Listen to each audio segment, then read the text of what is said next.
मान लो कि जिस बच्चे का ये हम जो बोल रहे हैं लोन पेयर और वो पहली बार सुना है तो उसको समझ में नहीं आएगा। दूसरा, जब हम यह कहेंगे कि उसके आउटर मोस्ट में 6 इलेक्ट्रॉन है, अभी फिर ये सोचेगा 6 इलेक्ट्रॉन कहाँ से बोल दिए सर। अब उसको समझने के लिए यह समझना है कि एटॉमिक नंबर 8 होता है, फिर वो सोचेगा ये 8 कहाँ से हो गया।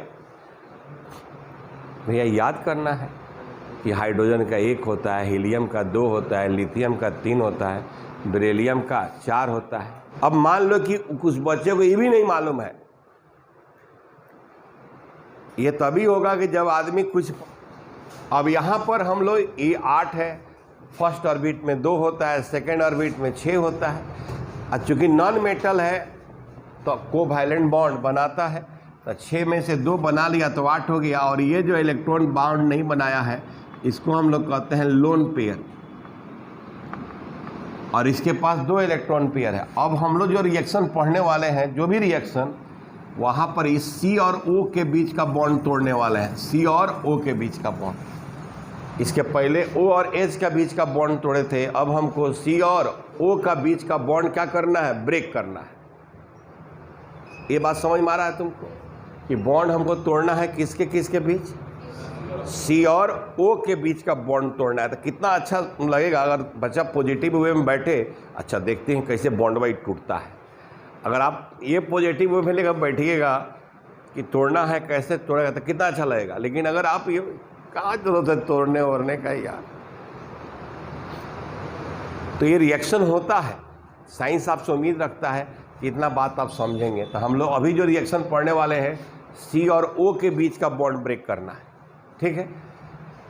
तो इसको लिख लीजिए, हो गया। अब देखो, अब इसमें लिखना है, पहला लिखो reaction of alcohol,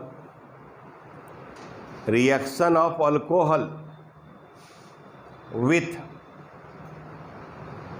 hydrogen halide, reaction of alcohol with hydrogen halide.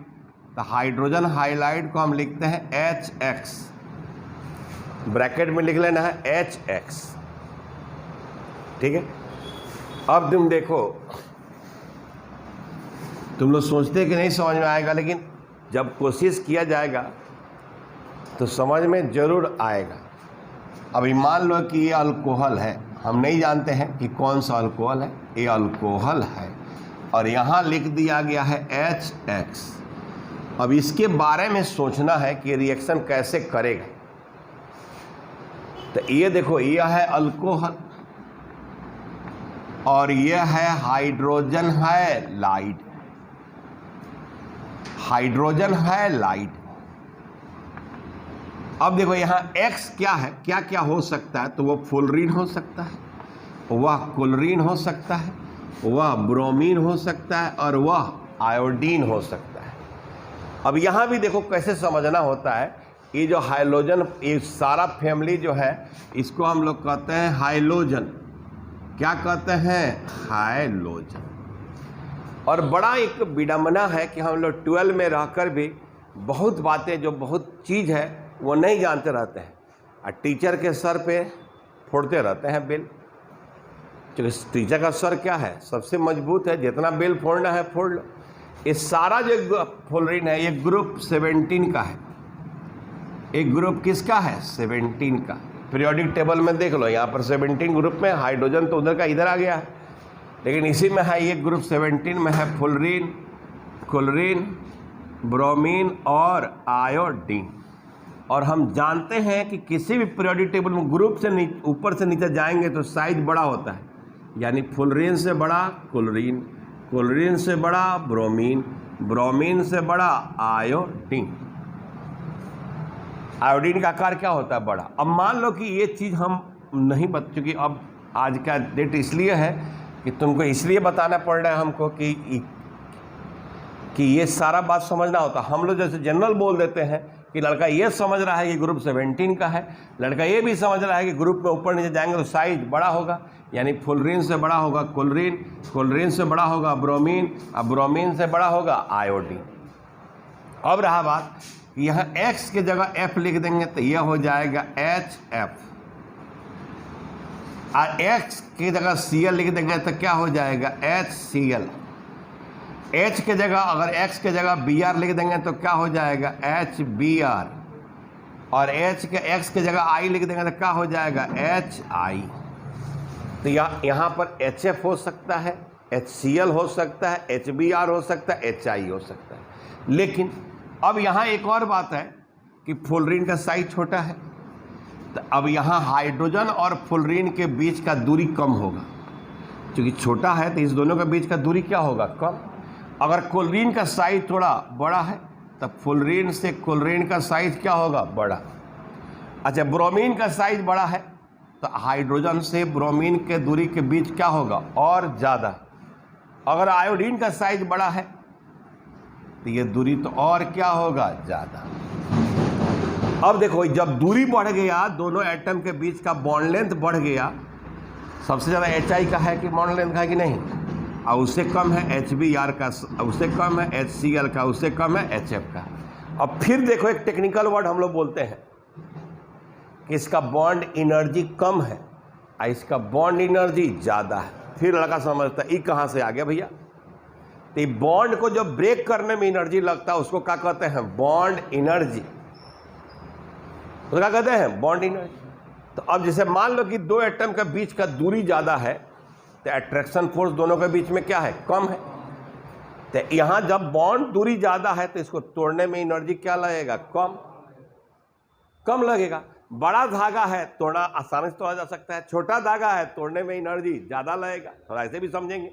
तो यानी यहाँ अगर ये सब एसिड है तो अब मान लो कि यह हो गया HF, तो देता है H+, F-, HCl तो H+, BCl-, HBr तो H+, Br-, HI तो H+, I-। लेकिन इसमें जो सबसे ज्यादा एसिडिटी है, सब एसिड है, ये सब हमारा क्या है, एसिड। क्यों एसिड है, अब देखो फिर यहां बात आ गई, हमने लिख दिया एसिड है और आपका कंसेप्ट बड़ा कमजोर है। तो अब यहां एसिड इसलिए क्या है, कह रहे हैं कि डोनेट H+ आयन। जो H+ आयंस डोनेट करेगा उसको क्या कहते हैं, एसिड। तो एसिड HF भी है, एसिड HCl भी है, एसिड HBr भी है और एसिड HI। तो इसमें कौन ज्यादा HI माने H+ आयन देगा, तो जो बॉन्ड आसानी से टूटेगा वह क्या होगा, ज्यादा देगा। तो कौन देगा ज्यादा, HI। तो एसिडिटी ऑर्डर अगर हम कहें, एसिडिटी ऑर्डर, तो यह HI का सबसे ज्यादा, फिर HCl HBr का, और फिर HCl का, और यह हो गया HF का। यानी HF का बॉन्ड स्ट्रेंथ इतना ज्यादा होता है कि जल्दी ब्रेक नहीं करता। इसीलिए अल्कोहल के रिएक्शन में यहां HF नहीं लेकर हम लोग प्रायः HCl HBr और HI क्या करते हैं, लेते हैं। अब देखो, अब इस रिएक्शन को समझने के लिए इतना राम कहानी उसको क्या होना चाहिए, पता होना चाहिए। समझो, अगर इस अल्कोहल का रिएक्शन हाइड्रोजन हाइलाइड के साथ जानना है तो इतना राम कहानी हमको पता रहना चाहिए। इसीलिए ऑर्गेनिक के लोग का मानता है, टफ काउंट करता है कि अब मान लो कि हम अब जैसे बताते नॉर्मली, आज हम छोड़ देते, इसको लेकर नहीं चलते, चाहे और भी मैक्सिमम लोगों को, तो अब ये सारा कहानी तो पहले ही पता हो चुका होता है। इसमें ये सवाल देता है बिहार बोर्ड में, 4 ऑप्शन देता है, which following the stronger acid, HI। कभी कभी कंफ्यूजन हम लोग जानते हो क्या होता है कि हम जानते हैं कि जो इलेक्ट्रॉन निगेटिविटी होता है, फ्लोरीन का 4.0, क्लोरीन का 3.0, इसका 2.8 और इसका 2.8, और यह हमको कंफ्यूज कर देता है कि फ्लोरीन का इलेक्ट्रॉन निगेटिविटी ज़्यादा है तो इसको इलेक्ट्रॉन खींचने की टेंडेंसी क्या होगी, अधिक। और जब अधिक खींचेगा तो अधिक H+ आयन देगा। तो उसके आधार पर हम लोग ऑप्शन में क्या मार देते हैं, HF। लेकिन यहां बॉन्ड ब्रेक करने का जो टेंडेंसी है वो ज़्यादा इंपॉर्टेंट है, तो ये ज़्यादा होगा। अब मान लो कि यहां पर हम HCl लिखें, HBr लिखें या HI लिखें, कोई यहां लिख सकते हैं, और जब यहां लिखा रहेगा HCl चाहे HBr, HF तो नहीं रहेगा क्योंकि इसका रिएक्टिविटी सबसे कम है। माने कि अगर यहां भी देखो एक और ऑप्शन आ जाता है कि reactivity of HX with particular alcohol, किसी खास अल्कोहल के लिए इसका रिएक्टिविटी तो सेम यही हो जाता है। अगर यही ऑप्शन दे दिया आपको बोर्ड में कंपटीशन में, तो अब इसका भी आंसर यही होगा कि HI का सबसे ज्यादा होगा। क्यों भाई? कि जल्दी टूट जाता है H+ और I- में। मैंने किसी खास अल्कोहल के लिए इसका रिएक्टिविटी जब हम करेंगे तो HI, HBr, HCl और HF। अब यही क्वेश्चन हो जाता तुम्हारा, ये question which one of the following is correct sequence for reactivity with a particular alcohol? ये सीक्वेंस मैंने सबसे कम रिएक्टिव है, रिएक्टिविटी का क्या है? HF का। अब ये सोच लो क्यों? तो बॉन्ड लेंथ कम है, बॉन्ड एनर्जी ज्यादा है, काफी ज्यादा है, इसलिए जल्दी टूटेगा नहीं, इसलिए यहां HF हम लेते नहीं। अब ये चीज आपको समझ में आ जाना चाहिए, है समझ में? ठीक है आप लोगों विद्यार्थी जी, तो इतना बात जब समझिएगा तब आपको ऑर्गेनिक समझ में आएगा। नोट कीजिए, देखो सिंपल सा हो। अब तो ये तो रिएक्शन है, HX लिख दिए, तो अब इस HX के जगह पर नेचुरली केवल HCl, HBr, HI रहेगा, HF नहीं रहेगा, क्योंकि उसकी रिएक्टिविटी सबसे कम है, क्योंकि बॉन्ड एनर्जी ज्यादा है, वो ब्रेक नहीं करेगा जल्दी। अब हम तुमसे कहते हैं, अब इस रिएक्शन में देखो क्या होगा। अब सिंपल समझो, यहां पर तुम लोग जो सोचती है कि नहीं समझ में आता है, यहां देखो क्या। इसी का अगर हम लोग मैकेनिज्म सोचें कि क्या होता है, एकदम ऐसा नहीं है। हमको लगता है कि 9th 10th 8th का ही बच्चा समझ जाएगा, कोई भी समझ जाएगा भाई। अब ये जब मान लो अल्कोहल है, ये हमारा अल्कोहल है। अभी जो अल्कोहल है, तो जो लड़का पढ़ा है उसको समझ गया है, ऑक्सीजन के पास 2 बॉन्ड है, ना प्लस है ना माइनस है, यानी इसके पास 2 लोन पेयर है। वो समझ लोन पेयर है। और प्लस ये जो HX है, ये एसिड है, ये किस रूप में टूटा है? H+ और X-।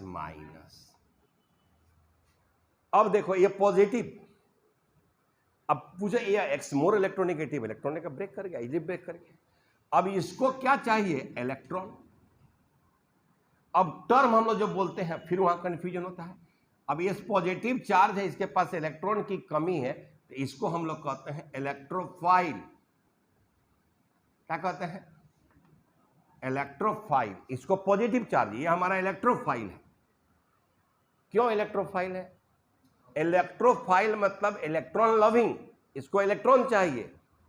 क्यों इलेक्ट्रॉन चाहिए? क्योंकि इसके पास इलेक्ट्रॉन नहीं है। अब तो जिसके पास पॉजिटिव चार्ज है, इसका मतलब उसका इलेक्ट्रॉन लेकर कोई भाग गया, तो उसको इलेक्ट्रॉन चाहिए, तो यह कहलाया इलेक्ट्रोफाइल। अब यहां देखो ये माइनस है, तो माइनस को चाहिए प्लस। क्या चाहिए? प्लस। तो अब ये हो गया न्यूक्लियोफाइल। अब देखो, अब ये भी टर्म जब हम लोग बोलते हैं ना, ये भी टर्म जबकि पढ़ाया हुआ है, टाइप्स ऑफ अटैकिंग रीजेंट जब पढ़ाते हैं तो उसमें बताते हैं कि 2 तरह का अटैकिंग रीजेंट होता है, एक होता है इलेक्ट्रोफाइल और एक होता है न्यूक्लियोफाइल। तो उस समय जब हम लोग पढ़ाते हैं तो समझता बकवास है। वो जो स्टार्टिंग का जो टाइम होता है पढ़ने का, समझने का, वो सबसे इंपॉर्टेंट होता है। अब देखो, अब यहां पर ये इलेक्ट्रॉन है, लोन पेयर है, इलेक्ट्रॉन है, फ्री है, तो ये निगेटिव चार्ज है। इलेक्ट्रॉन पर क्या है अभी तुमको फील करना। अब यहां तो निगेटिव चार्ज दिखाते भी नहीं है, लिखते हैं कहां? यहां तो लोन पेयर लिखे हैं, इलेक्ट्रॉन फ्री है, निगेटिव चार्ज है। तो निगेटिव चार्ज है तो किसको खोजेगा? पॉजिटिव को कि निगेटिव को?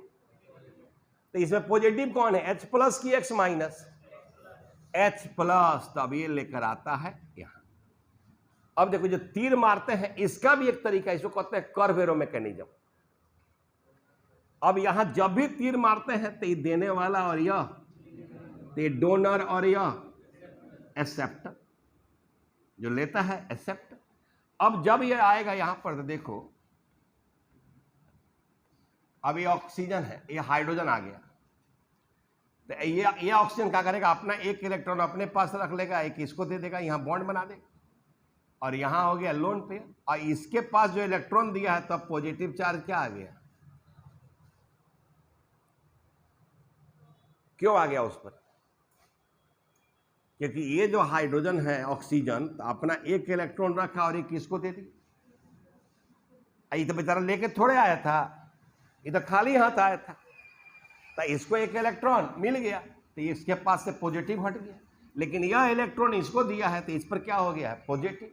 अब जैसे हम लोग लिखते हैं बेटा पॉजिटिव चार्ज, बच्चा कहता है गजब पॉजिटिव चार्ज हियर लगा चल गल हिया वहाँ, देखा सोचा पॉजिटिव चार्ज रखा एच पर, इनकर करामात में चल गई ऑक्सीजन पर, ये मेन बात। इस सारा देखो बताते हैं, अगर मान लो कि तुमको किसी को समझाना हो, अपने फ्रेंड को समझाना हो कोई चीज, तो ये समझना हो। अब यहां जो H प्लस आया तो हाइड्रोजन आया, तो एक इलेक्ट्रॉन अपना ऑक्सीजन किसको दे दिया, हाइड्रोजन को। अब इस पर हो गया पॉजिटिव चार्ज। अब यहां एक फील है कि जो ऑक्सीजन है वो अपने ऊपर पॉजिटिव चार्ज बर्दाश्त नहीं करता है, क्योंकि उसका इलेक्ट्रॉन नेगेटिविटी क्या है, ज्यादा है। अब इलेक्ट्रॉन नेगेटिविटी बहुत ज्यादा होने के कारण, ठीक है, यह ऑक्सीजन क्या करता है, घुसा कर, यूं समझो कि कार्बन का ये जो इलेक्ट्रॉन है, कार्बन का एक इलेक्ट्रॉन यहां से लेकर क्या करता है, भागता है, इस कार्बन का इलेक्ट्रॉन लेकर भागे। अब यहीं पर सोचना होता है क्यों कार्बन का लेकर भागा, काहे नहीं हाइड्रोजन का लेकर भागा। तो जो गेस्ट अभी अभी आया है उसे कहते भाग, तो बोलौला काहेला हुआ, ये भी समझिए, थोड़ा इसको समझिए कि सर इसका भी ले लेता, क्योंकि इससे तो इसका इलेक्ट्रॉन नेगेटिविटी ज्यादा है। तो तत्काल में ये समझो कि हमने जिसको अभी बुलाया है और उसको कहकर गेट आउट, ऐसा नहीं होता है। हम लोग जो रिएक्शन में मैकेनिज्म कर रहे हैं, जो प्रोडक्ट बनता है उसके लिए पॉसिबल मैकेनिज्म हम क्या कर रहे हैं, देख रहे हैं, ठीक है। अब यहां से ये निकल गया तो कार्बन का इलेक्ट्रॉन लेके क्या हो गया, ऑक्सीजन निकल गया। तब देखो यहां पर, और यहां जब निकल गया बेचारा, अब ऑक्सीजन खुश हो गया। अब देखो, अब हम कहते हैं कि यह H2O है कि नहीं, बोलो है, यहां पॉजिटिव चार्ज आ गया कि नहीं आ गया। अब सोचो क्यों आ गया, अभी जो तीर मारे हैं मतलब ऑक्सीजन अपना भी इलेक्ट्रॉन और इलेक्ट्रॉन लेकर भाग गया। क्या सवाल आता है अब इसके बाद दिमाग में यहां पर क्या सवाल आ सकता है, क्या सवाल और यहां पॉसिबल है, सोचिए जरा, बताइए आप लोग हमको ये पॉसिबल है कि इसका क्यों खींचा, क्योंकि इसका इलेक्ट्रॉन नेगेटिविटी कम है, इसका ले लिया, यहां से H2O निकल गया, ये बन गया कार्बो। अब इस कार्बन पे पॉजिटिव चार्ज हो गया तो इसको हम लोग कहते हैं कार्बोकेटायन। अब देखो, अब यहां तुम्हारा सारा कंसेप्ट अब यहां पर काम आता है। अभी जो कार्बोकेटायन बना, तो कार्बोकेटायन जो बना तो इस कार्बन के पास देखो तो कौन इलेक्ट्रॉन है, 1 2 3 4 5 6 6 इलेक्ट्रॉन है। इसका ऑक्टेट कंप्लीट नहीं है। एटम क्या चाहता है, ऑक्टेट मतलब 8। अब मान लो थोड़ा देर के लिए इसका ऑक्टेट कंप्लीट नहीं है, अब इसके पास 6 वैलेंस इलेक्ट्रॉन है, तो ये 6 के साथ रहना चाहेगा, बोलना यार, नहीं रहना चाहेगा। यानी अब हम कहते हैं कि भैया ये अनस्टेबल है। अब लड़का सोचता है कि अब लो, हर एक कहानी सर जी का अजूबे है कि अनस्टेबल कैसे हो गई। तो अनस्टेबल हम इसलिए कह रहे हैं कि इसके वैलेंस शेल में 6 इलेक्ट्रॉन है। तो कार्बोकेटायन का भी स्टेबिलिटी चेक करने के लिए हमारे पास कुछ इफेक्ट है। हमारे पास क्या है, कुछ इफेक्ट है। इफेक्ट मतलब इलेक्ट्रॉनिक इफेक्ट है, इलेक्ट्रॉनिक इफेक्ट है, बात समझेंगे। अभी जो इलेक्ट्रॉनिक इफेक्ट है उसमें पहला है इंडक्टिव इफेक्ट। इंडक्टिव इफेक्ट इसको हम लोग कहते हैं आई इफेक्ट। इसको क्या कहते हैं? और आई इफेक्ट में होता क्या है, समझो ये क्या होता है कि कार्बन का चेन है और यहां ये कोई ग्रुप है, कोई ऐसा ग्रुप है जिसका इलेक्ट्रोनेगेटिविटी ज्यादा है, तो ये क्या करता है कि सिग्मा इलेक्ट्रॉन को अपनी तरफ क्या करता है, खींचता है।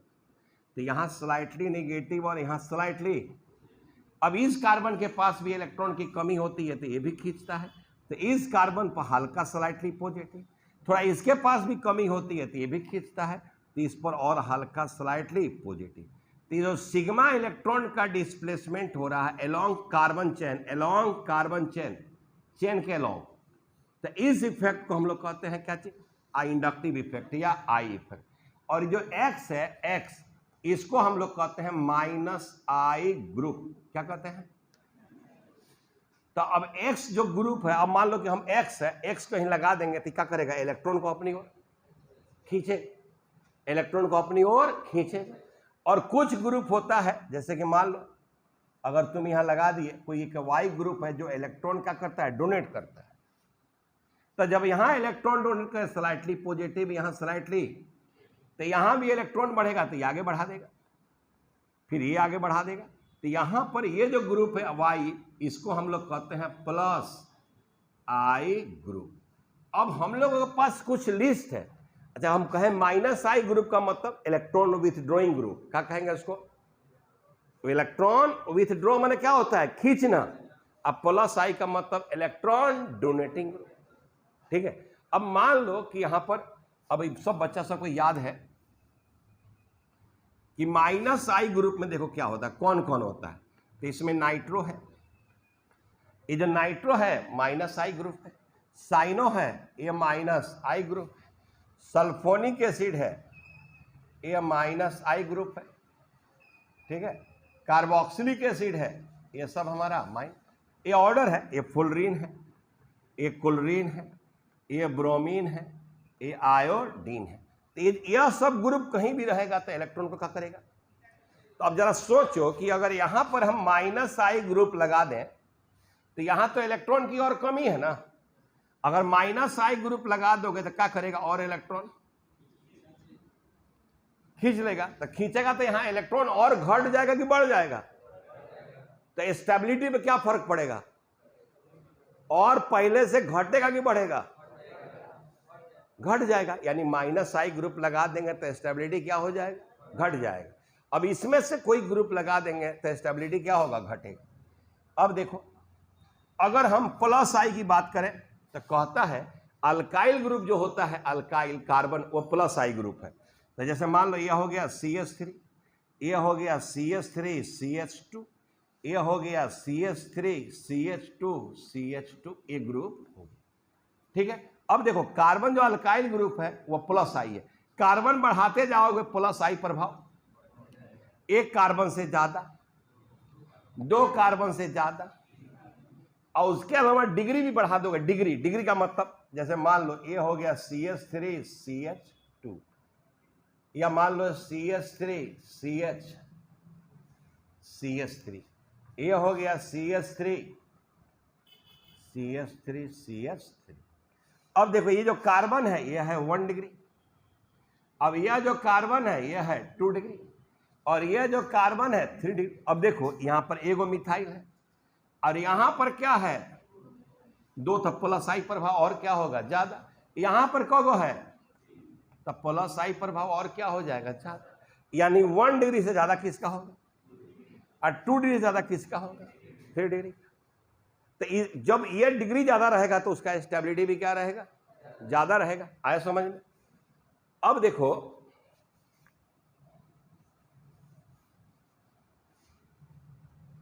अब ये जो अल्कोहल बन रहा है, ये अल्कोहल है, यहां पर अल्कोहल, तो अगर मान लो कि अल्कोहल में हम ये ले लें, ये अल्कोहल,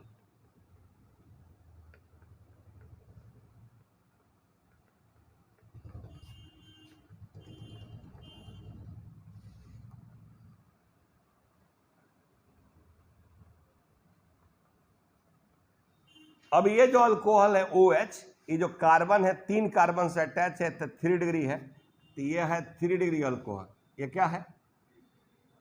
और यहां जो OH जिस कार्बन से अटैच है वह 2 कार्बन से अटैच है, 2 डिग्री है, तो ये क्या है 2 डिग्री अल्कोहल। और यहां जो OH लगा है जिस कार्बन से वह क्या है, तो ये हमारा क्या है 1 डिग्री अल्कोहल। अब देखो जितना भी अल्कोहल है उसी तरह ना H लेगा और यहां से H2O क्या करेगा निकालेगा, तो यहां पर क्या हो जाएगा पॉजिटिव। फिर ये भी H लेगा, यहां से क्या होगा, तो ये भी क्या होगा पॉजिटिव। और यहां से भी लेगा तो यहां से H2O निकलेगा, तो क्या हो गया पॉजिटिव। अब तुमको यह देखना है कि यह जो 3 डिग्री अल्कोहल का कार्बोकेटायन है, ये 2 डिग्री अल्कोहल का कार्बोकेटायन है, ये 1 डिग्री अल्कोहल का, तो तुमको देखना है इसमें ज्यादा स्टेबल कौन है। तो देखो तो यहां पर ये प्लस आई यहां से भी है, इधर से भी है, इधर से, इसमें प्लस आई ज्यादा है, तो हम क्या समझेंगे प्लस आई जितना बढ़ा देगा स्टेबिलिटी क्या हो जाएगा ज्यादा हो जाएगा। अब यहाँ 2 है और यहाँ 3 है और यहाँ, तो इसमें कौन सबसे ज्यादा स्टेबल है 3 डिग्री, यानी जो 3 डिग्री अल्कोहल है इस रिएक्शन को ज्यादा शो करेगा। क्यों, क्योंकि 3 डिग्री मोस्ट स्टेबल कार्बोकेटायन बने। अगर यही रिएक्शन में पूछे the reactivity order of different types of alcohol with particular hydrogen highlight, तो 3 डिग्री अल्कोहल का रिएक्टिविटी ज्यादा होगा, फिर हमारा 2 डिग्री का, फिर हमारा 1 डिग्री का। बात समझ में आ गया। अब कैसे समझ में आ रहा है, तो ये सब चीज जानना है धीरे धीरे। तो ये कार्बोकेटायन है। तो अब देखिए एक कॉन्सेप्ट में क्या है कि हमको ये जानना है कि कौन कार्बोकेटायन अधिक स्टेबल है।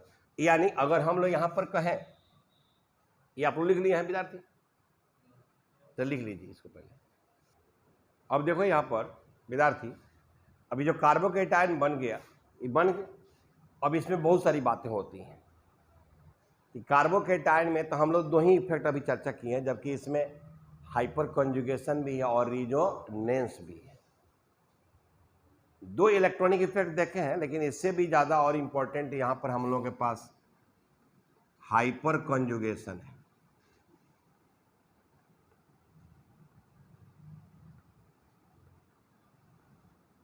और एक और इफेक्ट है रिजोनेंस। रिजोनेंस को अगर बहुत सिंपल भाषा में समझाया जाए तो एक तरह से यहाँ पर रिजोनेंस में इलेक्ट्रॉन का डीलोकेलाइजेशन होता है, यानी इलेक्ट्रॉन का स्थान क्या होता है बदलता है। वह इलेक्ट्रॉन या तो लोन पेयर हो सकता है या पाई इलेक्ट्रॉन हो सकता है।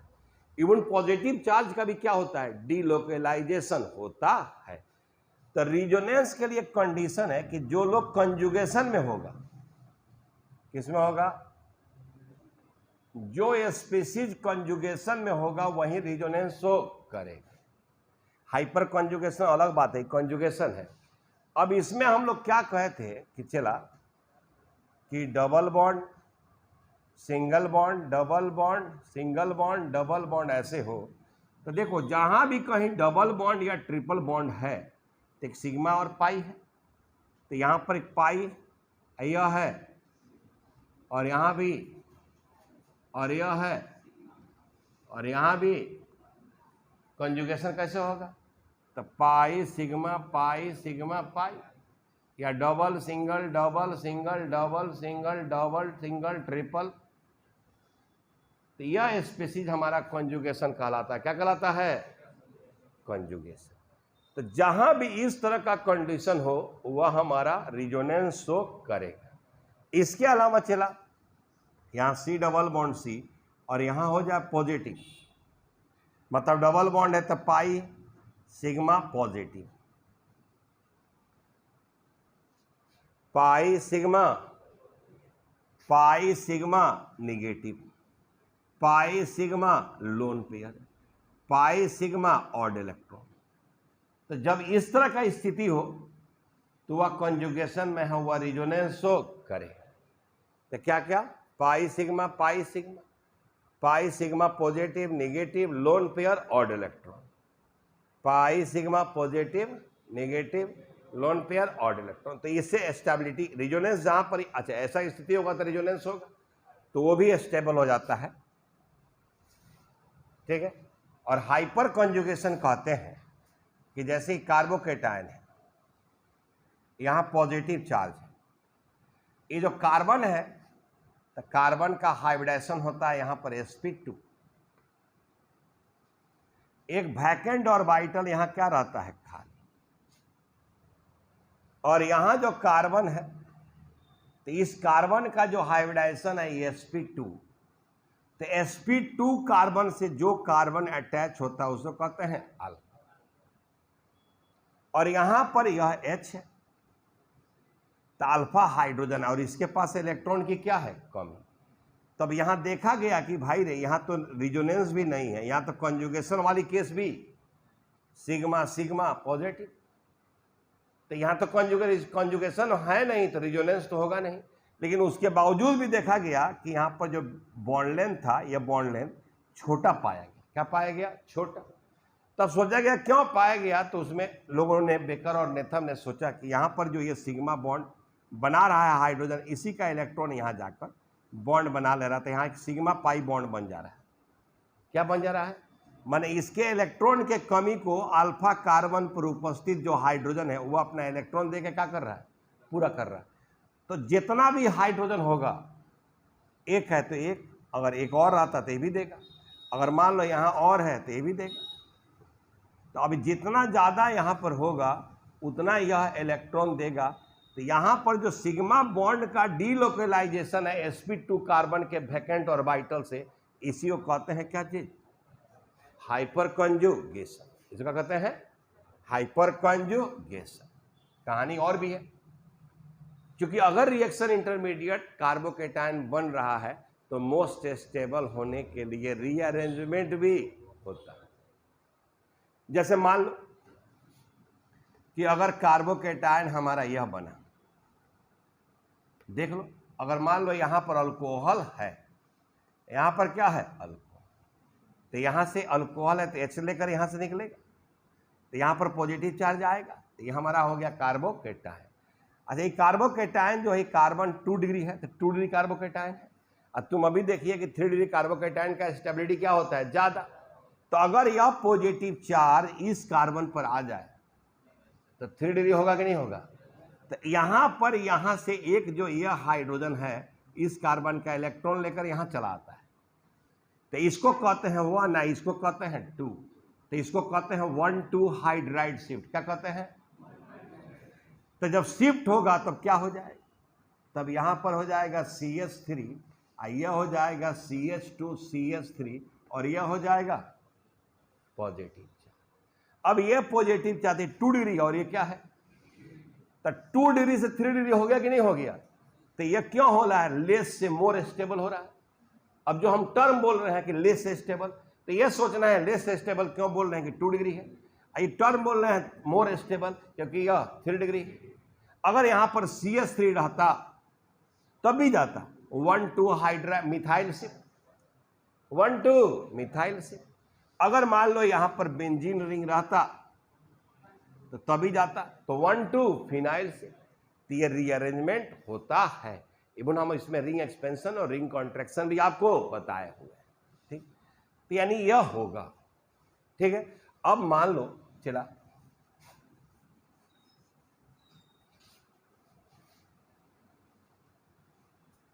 अब ये जो कार्बोकेटायन तुम्हारा बना, तो यहां क्या बचा हुआ था अभी,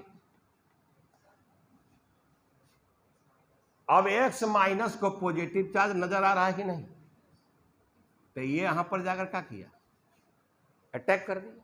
तो ये हमारा प्रोडक्ट बन गया कि नहीं बन गया। अब देखो, अब डायरेक्ट जब हम बोलेंगे कहेंगे देख भाई ये अल्कोहल है, EHX है, ये देगा H+ और OH इसके H+ को क्या करेगा, ले लेगा और H2O बनाकर क्या हो जाएगा, बाहर हो जाएगा, और X- यहां जाकर क्या हो जाएगा, अटैक कर लेगा। यानी एक लाइन में अगर प्रोडक्ट हम लिखेंगे तो ये लिख देंगे, यानी अल्कोहल हाइड्रोजन हाइलाइड, और ये बना दिया अल्काइल हाइलाइड। ये क्या बना दिया, और क्या निकल गया, वाटर नहीं निकल गया। अब चूंकि इस रिएक्शन में रिएक्शन इंटरमीडिएट कार्बोकेटायन बन रहा है, इसलिए यह रिएक्शन वो अल्कोहल ज्यादा शो करेगा जो मोस्ट स्टेबल कार्बोकेटायन बनाता है। मोस्ट स्टेबल, जो मोस्ट स्टेबल बनाएगा उसकी स्टेबिलिटी क्या होगी, उसको रिएक्शन शो करने का टेंडेंसी क्या होगा, ज्यादा। रिएक्शन शो करने का टेंडेंसी क्या होगा, ज्यादा। इतना बात हमको जानना पड़ता है ऑर्गेनिक सीखने के लिए। आया समझ में? तो नोट करो, पहले इसको नोट करो, फिर बाद में कंप्लीट करना। अब देखो, अब इस रिएक्शन में अगर हम क्वेश्चन कहें, ठीक है, नीचे लिखोगे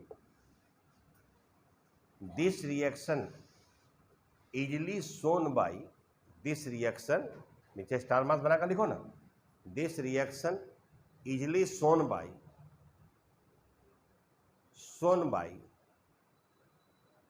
दो alcohol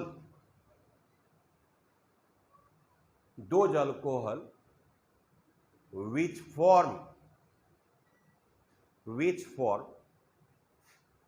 a stable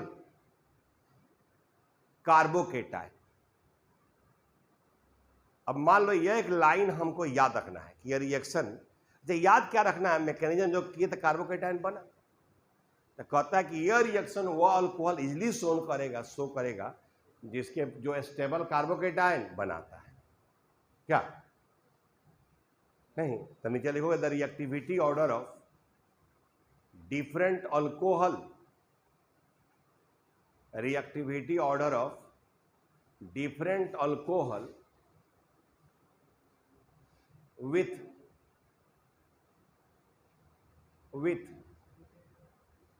reactivity order of different alcohol with particular hydrogen halide, particular hydrogen halide।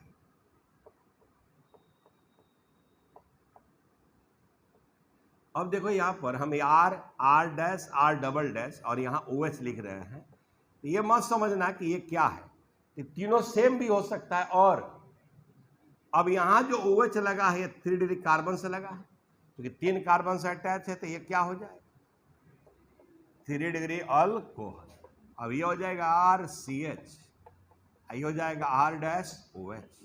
अब ये 2 डिग्री कार्बन से लगा है, तो क्या हो जाएगा, 2 डिग्री अल्कोहल, राइट। अब ये मान लो RCH2OH, तो ये हमारा हो गया 1 डिग्री, तो ये हमारा क्या हो जाएगा, 1 डिग्री अल्कोहल।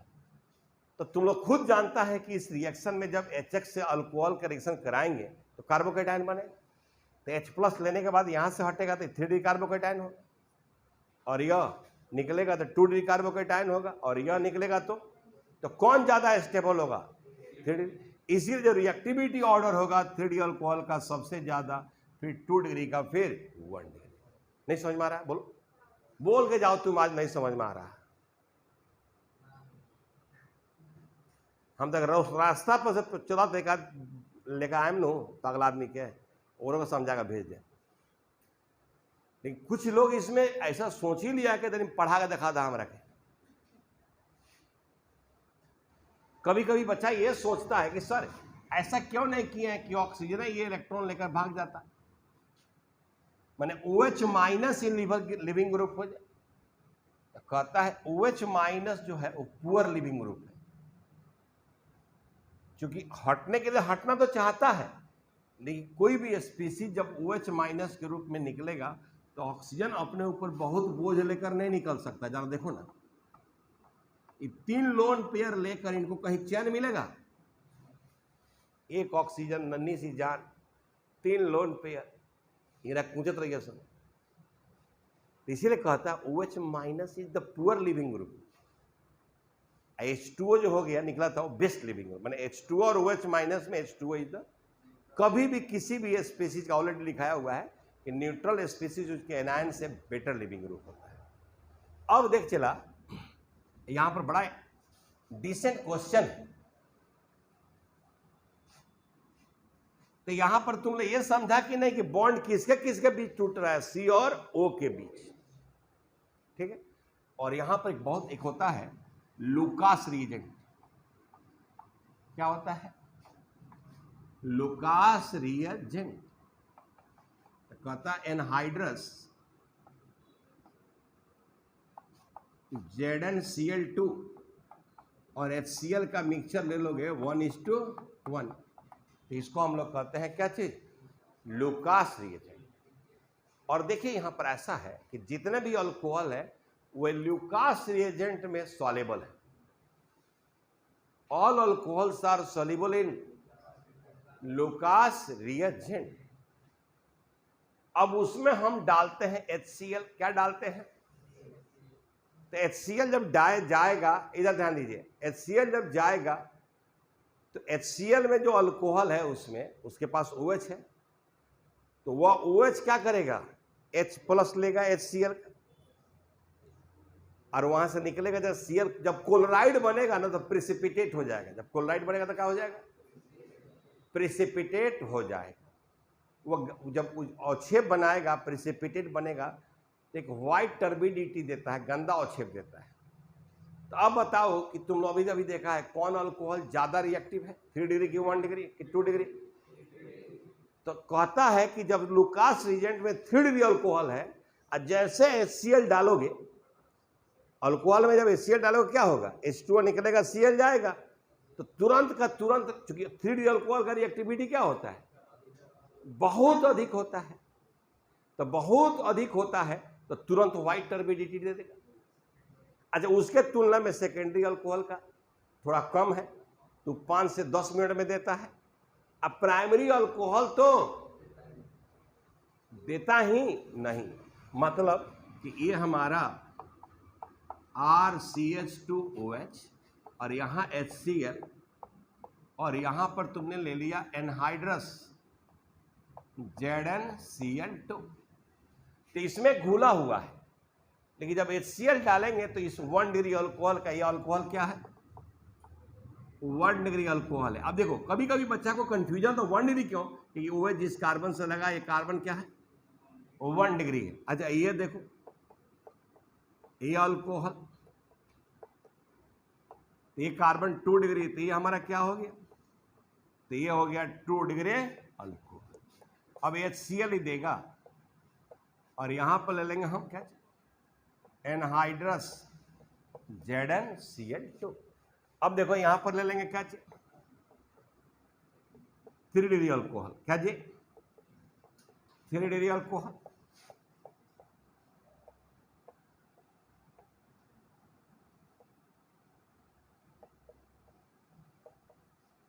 अब इसमें सबसे ज्यादा तेज कौन रिएक्ट करेगा, 3 डिग्री अल्कोहल। तो ये 3 डिग्री अल्कोहल तुरंत रिएक्ट करके जो प्रिसिपिटेट बनाएगा व्हाइट टर्बिडिटी के साथ, तुरंत प्रिसिपिटेट बनाएगा, इमीडिएट, ठीक है, immediate precipitate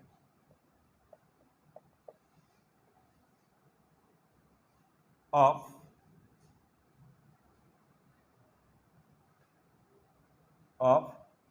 alkyl chloride with white turbidity, with white turbidity, white turbidity immediate देगा। अब मान लो कि जिसको ये पता है कि 3 डिग्री अल्कोहल का रिएक्टिविटी क्या है, ज्यादा है, तो जानता है कि तुरंत लेगा, अब मोस्ट स्टेबल कार्बोकेटायन बनाएगा तो व्हाइट टर्बिडिटी दे देगा। इसके रेस्पेक्ट में क्या है, इसके रेस्पेक्ट में थोड़ा कम है, तो gives white turbidity after 5 to 10 minutes. और ये कहता है कि रूम टेम्परेचर पर, क्योंकि सारा कुछ रूम टेम्परेचर पर हो रहा है, नो रिएक्शन। अब जरा सोचो कि अगर तुम यही समझ लिया आज की रिएक्शन ही नहीं होगा, क्योंकि प्राइमरी अल्कोहल है, स्टेबल कार्बोकेटायन बनाएगा ही नहीं, तो जब स्टेबल कार्बोकेटायन बनाएगा ही नहीं तो रिएक्शन ही नहीं होगा। और इसको हम लोग कहते हैं लुकास टेस्ट। इसको क्या कहते हैं, लुकास टेस्ट। अगर आपसे क्वेश्चन पूछ दिया which one of the following alcohol gives Lucas test, immediately 3D alcohol. So which alcohol does not give Lucas test? 1D alcohol. अब ये सब चीज हमारे बान में है. अब देखो, अब जैसे आज तुम लोग हमको उम्मीद करते हैं, आज ये आशा रखते हैं आप लोगों से कि हर बात यहां समझ में आ रहा होगी, क्यों नहीं करें. हाँ, लेकिन अगर हीट दे देंगे, रूम टेम्परेचर पर दे देंगे, इसको हीट कर देंगे तब दे देगा, अपने माने नहीं दे, तबीयत कर देगा. तो ये अल्कोहल के साथ रिएक्शन है. तो नॉर्मली हमको अगर प्राइमरी अल्कोहल से कन्वर्सन में क्लोराइड बनाना होता है तो एनहाइड्रस ZnCl2 लिखकर हीट भी लिखते हैं. अगर हमको क्लोराइड लगाना है तो हम वहां उसको क्या कर देते हैं, हीट भी कर देते हैं. आया समझ में? अब तुम बोल के दिखाओ हमको समझ में नहीं आ रहा. तो जब देखो, जब भी क्लास में जाओ, किसी भी क्लास में, तो मान के चलो कि 1 महीना हमको समझ में नहीं आया, लेकिन 5-10 दिन में शुरू भी हो जाता है. ठीक है, नोट. इसीलिए जैसे मान लो यह है इथाइल अल्कोहल और यहां HCl ले ली, ठीक है, और यहां पर एनहाइड्रस ZnCl2, और भाई साहब हीट भी करना हो, क्योंकि ये बेचारा स्टेबल कार्बोकेटायन बनाएगा नहीं, तो तोड़ने के लिए हीट करते हैं ताकि बॉन्डवा क्या हो जाए, टूट जाए.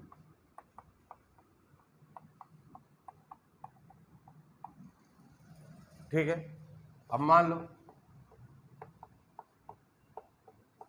यह है आइसोप्रोपाइल अल्कोहल. सेम कंडीशन है यार, हीट करने की जरूरत ही, यहां पर हीट किया ही नहीं जाता है, क्योंकि थोड़ा सा स्टेबल कार्बोकेटायन यह बनाता है. ठीक है, 2D अल्कोहल. अच्छा, 3D अल्कोहल में हमको ZnCl2 लेने की भी जरूरत.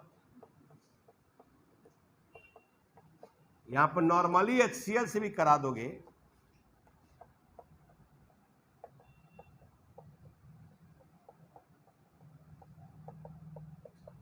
ये प्रोडक्ट बन जाए. तो कंडीशन देखिए बदलते जा रहा है. यहाँ हीट भी करना पड़ा, यहाँ हीट करना भी नहीं पड़ा, यहाँ एनहाइड्रस ZnCl2, क्योंकि ZnCl2 का काम होता है O और C के बीच के बॉन्ड को क्या करना, ब्रेक करना. वो लुईस एसिड का काम करता है, वह इसका भी बॉन्ड ब्रेक करता है और यह इसका. तो यहाँ पर तो हमको ZnCl2 लेने की जरूरत है. क्यों नहीं लेना पड़ा? तो चूंकि मोस्ट स्टेबल कहता सर छोड़िए ना, ऐसा सर छोड़ दीजिए, हम लोग स्टेबल कार्बोकेटायन बनाते हैं. जैसे मान लो कोई काम है, हल्का काम, सर छोड़िए सर हम लोग कर देते हैं. ये भी कहता है कि सर छोड़िए हम लोग बन जाएंगे, कार्बोकेटायन स्टेबल हो जाएगा. तो इसमें हमको हीट करने की जरूरत भी नहीं पड़ी. नोट कहता है HCl कैन बी स्टोर्ड, इसको स्टोर्ड हम लोग कर सकते हैं. एक कहता है HBr and HI can not be stored, इसको स्टोर्ड हम नहीं कर सकते. ठीक है, इसको स्टोर्ड हम नहीं, हमको जब रिएक्शन कराना होता है तब हम लोग कराते हैं. जैसे मान लो कि KBr और H2SO4 ले लेंगे तो ये हमको बना देगा HBr और प्लस KHSO4. तो जब हमको रिएक्शन कराना होगा ना तो KBr से H2SO4 से करा देंगे तो HBr क्या हो जाए, बन जाएगा. लेकिन KI का रिएक्शन H2SO4 से नहीं कराते, सब लिखा चुके हैं. वह हम कराते हैं H3PO4 से, क्योंकि H2SO4 स्ट्रॉन्ग ऑक्सीडाइजिंग एजेंट है जो आयोडाइड को आयोडीन में ऑक्सीडाइज कर देता है. तो इसीलिए बनाता है HI प्लस KH2PO4. यानी जब भी आपको अल्कोहल लेना है, अल्कोहल यहां लिखना है HBr, लेकिन HBr जब लिखिएगा चला तो यहां पर लिखिएगा KBr प्लस H2SO4, क्योंकि ये दोनों गोला मिलकर लीला किया है. और लीला इसलिए किया है कि HBr चाहे HI को स्टोर हम, तो सोचो ये देगा H प्लस, H2O ले लेगा, यहाँ से निकल जाएगा, Br वहाँ जाकर क्या हो जाएगा, लग जाए, तो अब हमारा यहाँ हो जाएगा क्या। अब मान लो अगर हमको आयोडो अल्कीन बनाना है, यहाँ HI लेंगे, लेकिन इस रिएक्शन को कराने के लिए क्या करेंगे, Ki प्लस H3PO4, ये हो गया आयोडो प्लस KH2। तो यहां भी सब जगह क्या हो रहा है, C और O के बीच का बॉन्ड क्या हो रहा है, ब्रेक हो रहा है। तो अल्कोहल में हम C और O के बीच का बॉन्ड जो ब्रेकिंग देखे हैं वहीं से यहां पर निकला है, इतना रिएक्शन है, ठीक। तो नोट कर लो। अब देखो विद्यार्थी, दूसरा है reaction of alcohol, reaction of alcohol with PCl5, PCl3 and SOCl2। ये जो अल्कोहल है और इसका रिएक्शन चला हमको करना है PCl5 से, तो मैकेनिज्म तो है, इसका भी इंटरनल सब्स्टिट्यूशन होता है SN1। तो यहाँ हम कहते हैं कि जो PCl5 है उसमें से 2 Cl निकाल दो और 3 गो Cl एक साथ रखो, तो यहाँ से कट जाएगा तो RCl, यहाँ HCl, ये हो जाएगा POCl3, ये भी क्लोराइड बनाएगा, ये होगा POCl3 और यह हो जाएगा HCl, ठीक है। अगर मान लो ये फास्फोरस पेंटाक्लोराइड, अगर ये अल्कोहल का रिएक्शन तुमको PCl3 से दे दिया, तो हम कहते हैं कि इस केस में क्या करना कि 3 मॉलिक्यूल अल्कोहल ले लेना, 3 मॉलिक्यूल, और भाई साहब को तोड़ देना, और यहाँ पर 3 गो अल्काइल क्लोराइड हो जाएगा। अब देखो हाइड्रोजन 3 गो है और ऑक्सीजन 3 गो है, यह हो जाएगा H3 या फास्फोरस 1 है, फास्फोरस एसिड। अगर अल्कोहल का रिएक्शन थायोनील क्लोराइड से कराया जा रहा है